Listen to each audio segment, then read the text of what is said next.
Warning: this reading contains mature content and topics that some listeners may find disturbing or hard to listen to, such as violence, language, suicide, and murder, and is intended for listeners over age 14.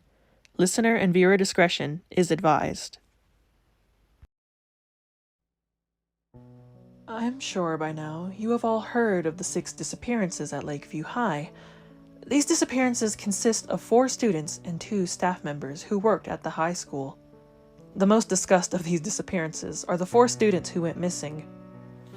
However, I am not here to discuss the students. I am here to discuss the other 2 missing people, 2 missing staff members of Lakeview High. The 2 missing staff members of Lakeview High were the beloved principal and the mistreated janitor. There are very few theories out there based on what has happened to these people, some ranging from murder, some being as simple as a runaway case, and some go even as far as abduction. All of the victims had seemingly disappeared from thin air. However, like all cases, not everything was what it seemed. How else could you explain 2 beloved staff members and 4 students going missing at a phenomenal school such as Lakeview High? Well, what if I told you there was a more sinister explanation to this story? There are darker secrets behind the case of these missing people, and the night of their disappearance was nothing short of a nightmare.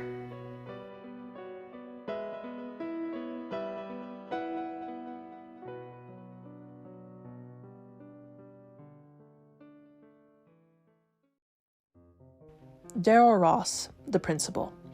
Daryl Ross never considered himself a cruel man. He was family-oriented and loved to make a positive difference in the lives of his students. But there are some bad apples that you simply can't save.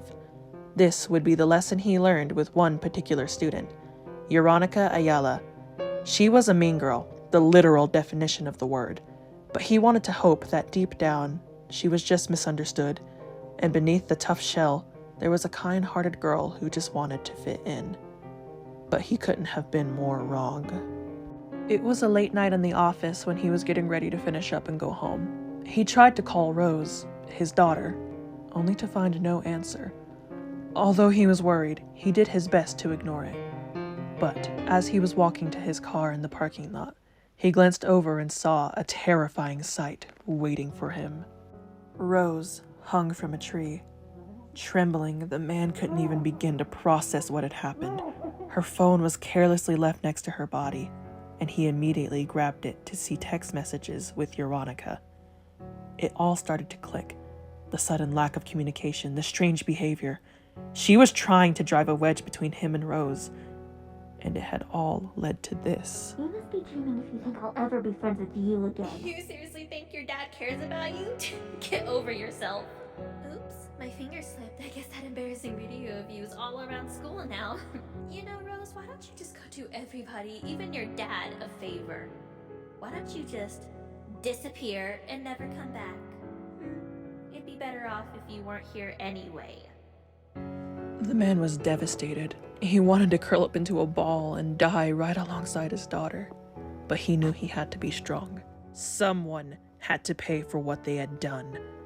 The next day, he came into school with a dark look in his eyes, and Veronica was called to the principal's office at once.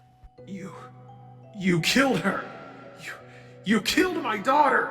I don't know what you're talking about, you delusional old man. I know everything. I know what you did. You sent those texts. You bullied her at school, and then she hung herself. All because of you. You're crazy. Veronica said, but Daryl could see the guilt hidden in her eyes. You're going to pay for what you did, and I'm going to make sure of it. And with that, she was dismissed. But Daryl wasn't done. He had a plan, and he was going to see it through. So when a late-night detention was placed on her and her friends, he was no longer the man he once was. He was looking for vengeance. He was looking for justice, and he would do anything to get it. Anything for his daughter. Anything.